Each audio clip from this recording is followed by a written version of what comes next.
What's up, guys? It's Eccentric Boy from Team Calamity, and I just got back from YCS London, and this is just going to be the type profile for the deck that I used. I did play Dragon Rulers at this event. I played the Blue Eyes variant, and overall, I was very pleased with it. I did a lot of testing before the event against the mirror, and I felt that I had a really good mirror match, mainly because of all the drawing and searching that you get. It allows you to accelerate your early game, which is generally, it's not necessarily a problem, but it's something that is affiliated with the standard ruler deck. It has quite a slow start before it can get everything going, and the things that the Blue Eyes engine offers that helps to remedy that. So I found that I was doing really well in all the mirror matches prior to the event. And at the event, I made day 2, and I dropped after round 9. It was really odd. Like I didn't play many mirrors. I only played 2 other dragon decks, and my losses were to like 1 mirror, where Vanity's Fiend was just too powerful. Gishki, I lost to Gishki in the first round, and Disaster Dragon. So I don't really know what to make of that. Like, in theory, I should just smash Rogue, but I ended up losing to it. Against all the meta decks, I did really well. Like, I beat 2 Prophecy, Evil Swarm, Constella, like, pretty easily, and another mirror match. That, like, all that stuff is completely fine. So I guess not necessarily I should have done better. I'm not really gonna say something like that, because I'm pretty pleased with how I did overall. I don't think I misplayed or anything, but sometimes that's just how it goes, like I couldn't really prepare for the things that I came up against, and I did the best that I could in the situation, but sometimes you just can't really get past things like that. But yeah, overall, again, I'm really pleased with that, so I'll get into it. So for the monsters, you have 3 Blaster. It's really difficult to do with one hand. 3 Redux, 3 Tidal, and 3 Tempest. Wow, this is insane difficult to do. Yeah, 12 Dragons, obviously. Then the Whitestone engine, you have 3 Whitestone, and then 3 Blue Eyes. The reason why I decided to play 3 and 3 was because this engine is best when you play it in triplicate, and because like every Whitestone that you resolve is a free dragon summon. So when you run less, I mean, firstly, if you draw into more Blue Eyes, then the Whitestones are dead, but also there isn't anything else that you would really want to play over it. Like, Debris Trigon is pretty cool, but you have to think about it in terms of, like, if Debris Trigon is a power play, then for every Whitestone you resolve, say you have Consonance trade in a Whitestone, that is also a power play. So I just wanted to maximize everything. I think the engine is best when you just maximize everything. And Blue Eyes isn't really a dead draw as well. I won a lot of games just by summoning it and attacking, which was pretty cool. Obviously, like, a reason why I played this was because this was my first card, so I mean, it's not a bad deck. In fact, it's really good. So obviously, if I could play a deck that was not only good but had this in it, then I was going to. But yeah, it worked out pretty well. And then also had 2 tuners. Then for the spells, I ran 3 Upstart. I think that if you're playing dragons, like, regardless of the variant, then it makes sense to run 3 Upstart. The card is just way too good, because like the next card in your deck is generally something that you might want, especially in a variant like this, because you can have stale hands, so the next card can quite often end up being something good. The 1000 doesn't make a difference, and even if you're playing just a standard build, you wouldn't really be running anything over it that would help you in any way. Again, like, the deck being slow for the standard variant is a bit of a problem, so this would help just to get through that. So yeah, I liked running 3 upstart, and also had 3 trade in. And like trade in, the reason why you get dead hands is because of blue eyes, and trade in helps to clear them up. Like every time you draw trade in, you just feel really good. So yeah, 3 is definitely what I would recommend if you're playing this build with this lineup. 3 Ravine, obviously, it's the best card. 3 Consonants, again, quite obvious. And then a 3 7-star sword. Again, pretty obvious. A lot of the time I just set 7-star as a bluff. I think that's really important if you're playing this deck. Just to realize that you have to do that. Because back row is really important in this format, especially for the mirror matches.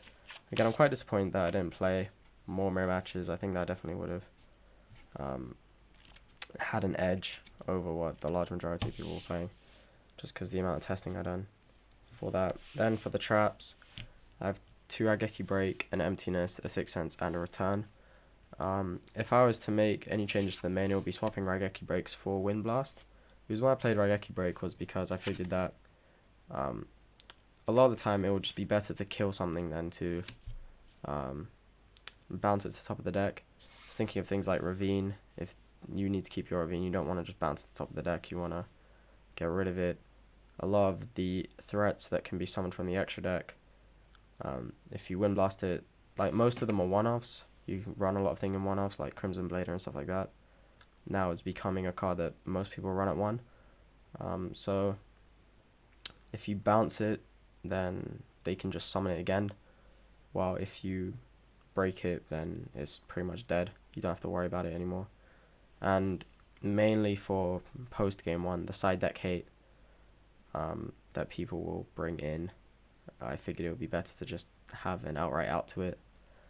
But I really like Wind Blast. It's one of my favorite cards, and I mean, someone used it against me. Like, I went for Stardust Emptiness against the Dragon guy because that was all I could do, really. I didn't have a lot of options, and then he just Wind Blast the Emptiness, and you know, it's a powerful card. Top decking stuff can be really useful. So yeah, I would make that change, but that would be the only change. Everything else I felt was pretty good. 1 Emptiness would have gone in more if I played more of the mirror, but I didn't really.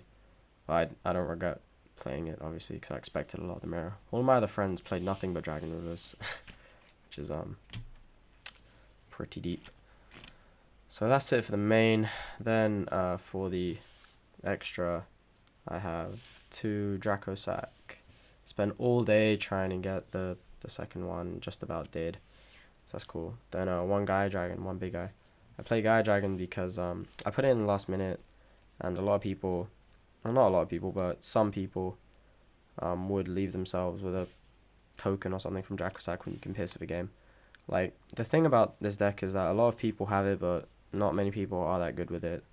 A lot of people misplay it and stuff, so that was why I found I was winning a lot of my mirror matches. It's pretty easy to capitalize on plays that the opponents make that are incorrect.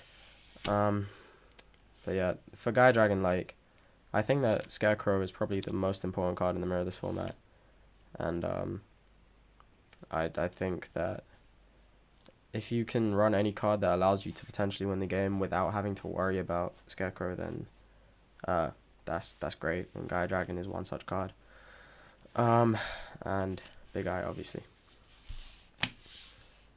Then 1 Sun Dragon Overlord of Heliopolis. You do summon it sometimes. Like, I summoned it once in the tournament, and it won me a game. It's really good because it doesn't target, so yeah, you can just detach, and then they have to negate it, and if they don't, then everything dies, and tributing is no cost either, so that's great. 1 Angel of Zera. I think that this is better than Red Dragon Arcfiend because, like, in the mirror, this gets to above 3k really easily. Like, all they have to do is summon 1 dragon, and then it's at 3k. So sometimes you can just summon it and then swing for game or swing over something really big, like a Star Eater or something like that.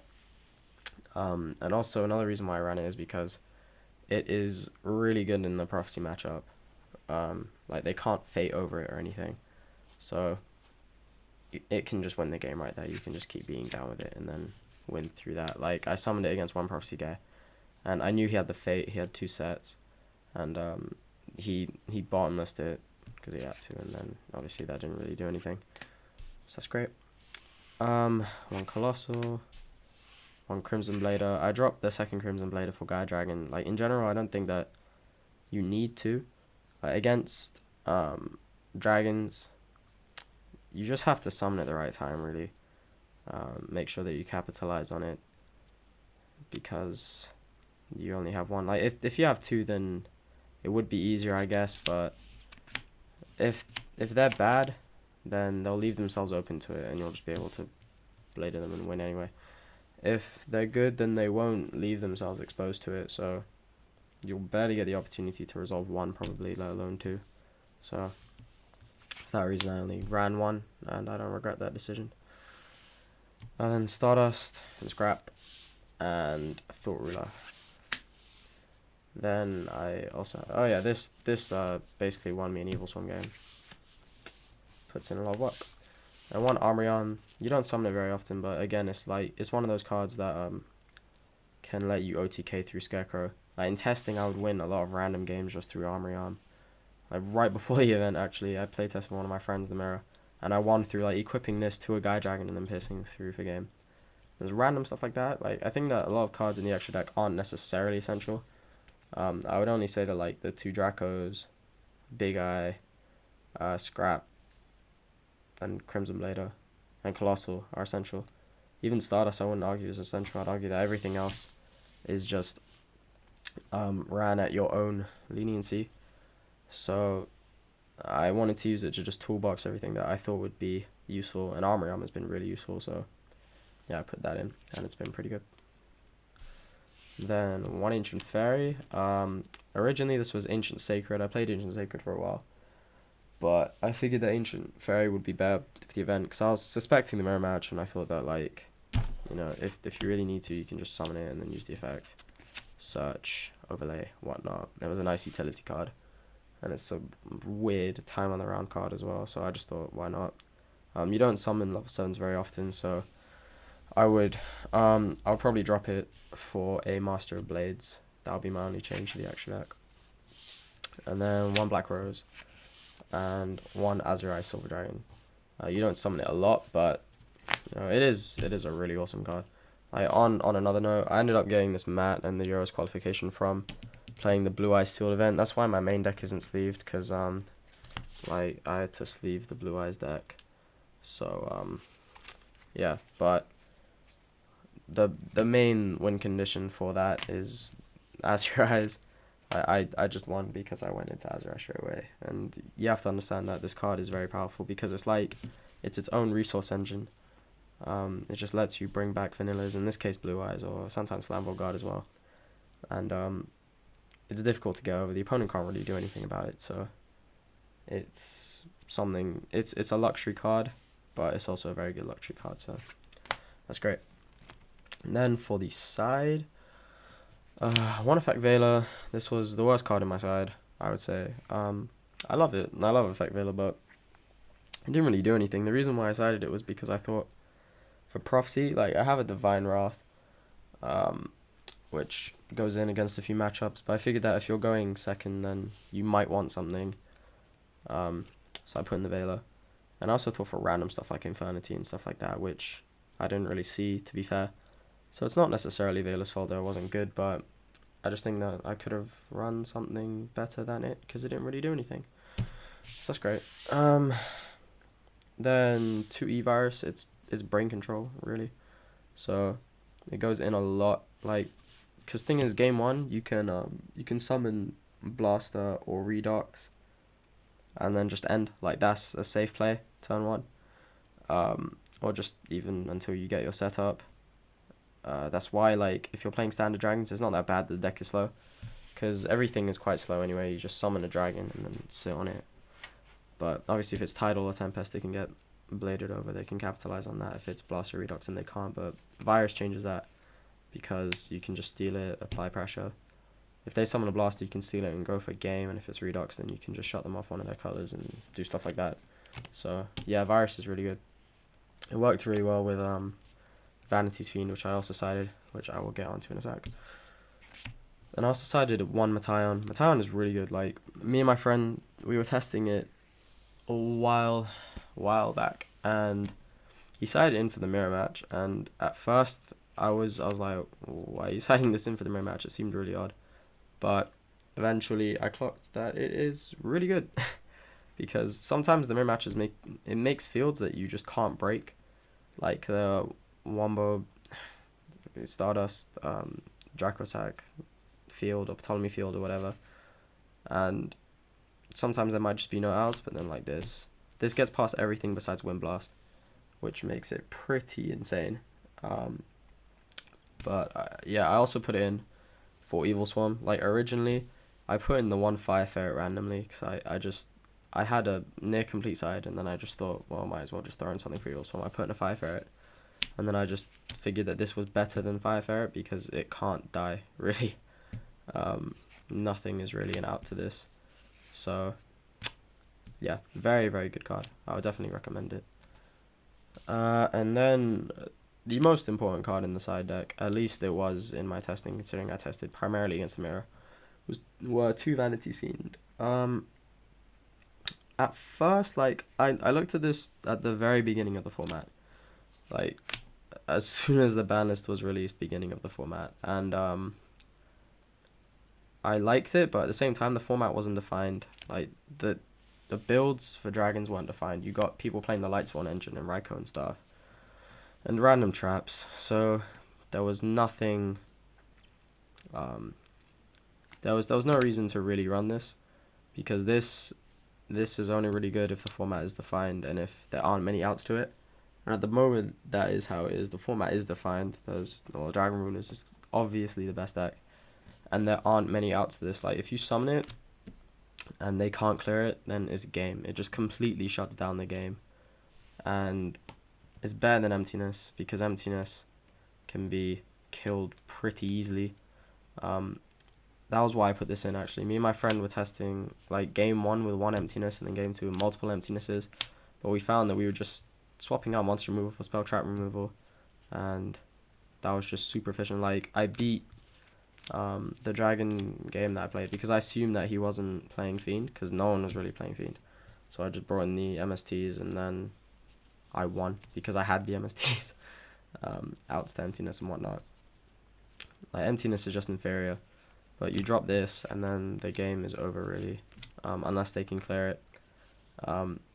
And that showed, like, in the first dragon mirror, if you will, that I played. Game 1, I won. I just won. I think yeah, he went Stardust with a set, and I was like, well, he would only set Emptiness, really. That's the only thing worth going into Stardust for. And I had return set, so I banished two. It was like two Blue Eyes. I banished two Blue Eyes to summon like a Redox or something, and he Emptinessed it, and then I chained the return. So that's how I won game 1. And then game 2, I was just like, bang, GG.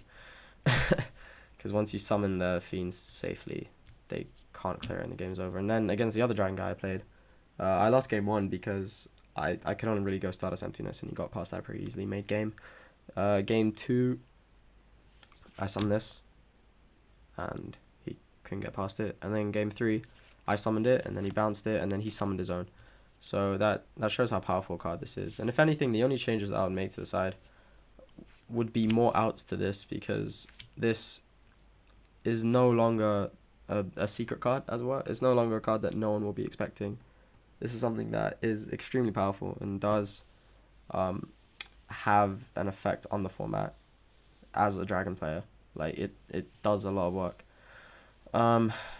So yeah, I would try to put in things that could more proactively stop this than I did. But yeah, definitely, like, again, I didn't play like any mirrors. I played 2 mirrors, so this didn't really do anything. I sided in against the Disaster Dragon guy game 2 because I thought he was playing dragons, and then it turned out he wasn't. I was like, wow, this is useless then. But honestly, if I played more mirrors, then this would have done a lot more work. Like, all my other friends that played this deck with this card in the mirror said that you just summoned it and you won. So yeah, it's very powerful. Then I sided 3 MST, obviously. very important card. And one Divine Wrath, it's just the better Veiler, really. Like it's an out to Ophion. If you have it before they summon it, you just kill it. Against Prophecy, it's really useful because Wild is quite difficult to get over, even like under Skill Drain. It can be a pain. So this outs it, and it outs things like Scarecrow and stuff like that for random matchups. So it is not bad. It's not bad at all. Then one Eradicator. Yeah, I figured it would be good for Prophecy. I never drew it. So yeah. One Decree. And while I'm on that, I'll also say one Trap Stun. Trap Stun is really good. Like, I would side it for the mirror if I was going first, because it protects your Vanity's Fiend firstly, and then secondly, it shuts off the things that they can do to try and stop you. So it's just a nice card. But in general, I like them both. Like, Decree is obviously better against trap heavy decks, so the Evil Swarms and the Constellars and stuff like that, which unfortunately I played a lot of. But I liked the variety that the two provided. Both of them do a very similar job, but like this is better for the mirror, and then this is better for the random pool matchups. And then there'll be some matchups where you want both, and you have both. So that's great. They both put in a lot of work because I played a lot of random stuff, like Evil Swarms and Prophecy and Constellar, where these two would obviously be very good. So yeah, that was that. And then the last card was Skill Drain, which I played two of. I played two because you draw a lot, and it's not nice having two Skill Drain in your hand. And it's only really for Evil Swarm primarily. I mean, like, it won me a game against Prophecy and stuff, and it helped me out against the Constellar guy. Like, I flipped it as he like raised one level by one. So he had one on level 5 and one on level 4. He attacked me. Then during his time, I flipped my own Decree, made Heliopolis, and then killed the Decree. So along with his stuff, so that the Skill Drain was active again. But yeah, it's a cool card. I really like it. If I was to make any changes to the side, it would be that I would drop Eradicator and Veiler for 2 Forbidden Chalice. I really like the idea of Forbidden Chalice, and I'm pretty disappointed that I didn't think of it before the event. I mean, we tested it a long time ago, me and my friend, but we ended up thinking of it as being an okay card, but I didn't expect things like Vanity's Fiend and Mattyon to be as popular as they were. I thought that, you know, we were cool and that we thought of it ourselves. And in general, I didn't have enough outs to the cards that I was using, which I really should have done, because like to be fair, I only put the Vanity's Fiends in at the last minute, or near enough the last minute. It was like the week before where we were really testing it and discovered how powerful it was, but we didn't really think about how we could try to counteract it. It was just more like keep the Raigeki breaks in, which isn't really enough. The thing with Chalice is like it's not only good conventionally in the mirror, in theory, because obviously you have to damage stuff interactions and let stuff run over other stuff. Like if they try to blade you, then you can just flip it and it will let Stardust run over it and random stuff like that. But also you can negate the effects of other stuff. You can negate Vanity's Fiend, then Big Eye it, and then you have the Vanity's Fiend, which means that you'll probably win. Or if they attack into something with Mattyon to try and clear a big field, then you can damage step kill it, they take a bunch of damage, and then you probably won because of your big field. So just random scenarios like that, I think that Chalice is definitely a good card for the mirror in the side. But yeah, that is that. Overall, I'm really happy with the deck. I think it did great. This deck is for sale, by the way. I think that the only things that I couldn't sell, like I couldn't sell the Blue Eyes because they are not mine. I could replace them with other Blue Eyes, obviously, but they wouldn't be the Duelist League ones.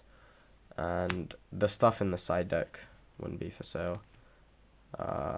And the consonances would be common, and I wouldn't have Ravines or Upstarts.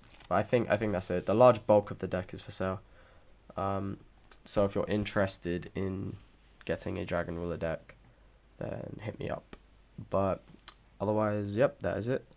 And thanks for watching, and I'll see you around.